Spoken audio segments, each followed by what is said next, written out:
সেলিমের নাম নিব না, সেলিম এমন কোনো পাত্র নয় যে তার নাম নিলে প্রবলেম হবে। আমি তার মানুষই মনে করি।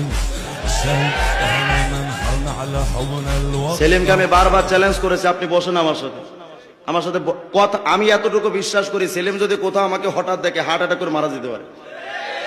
এত ভয় পাওয়ার কারণ কি? মহিলাদের সামনে বুক ফুলায় বক্তব্য দিতে পারে, আমার সামনে 1 সেকেন্ড বসার টাইম নেই কেন, সুযোগ নেই কেন, সাহস নেই কেন?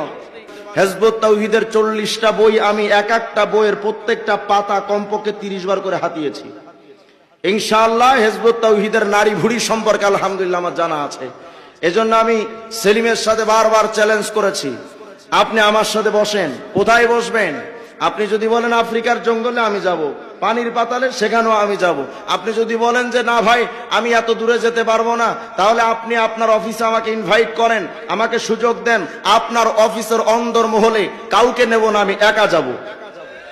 এবং যদি বলেন যে ভাই আমি তো মূর্খ মানুষ, আমার তো কোরআন হাদিসের জ্ঞান নাই, আমি আজকেই নোয়াখালীর পরকরার পাশের থেকে আমি স্লোগান দিচ্ছি এবং চ্যালেঞ্জ ছুড়ে যাচ্ছি, আমি হিজবুত তাওহীদের সেলিমের মতো মূর্খকে আমি বলছি, কোরআন হাদিস পড়তে না পারো, কোরআন হাদিস নিয়ে আমি বসবো না। তোমাদের 40টা বই নিয়ে আমি বসবো, তোমাদের বই থেকে আমি প্রমাণ করব তোমরা কাফের এবং মুরতাদ। যদি প্রমাণ করতে না পারি তোদের বই থেকে, তাহলে আমি আজকে এখানে, যেদিন তোমরা বসবা, যেদিন আমি হেরে যাব, যদি আমি প্রমাণ না করতে পারি, আমি কথা দিচ্ছি আমি হিজবুত তাওহীদ গ্রহণ করব।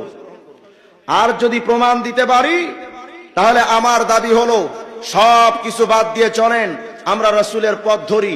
আল্লাহর কসম করে বলি, আখিরি জামানায় আমার নবীকে বাদ দিয়ে যত তন্ত্র মন্ত্র মানেন না কেন, ইসলামের রাস্তা পাওয়া সম্ভব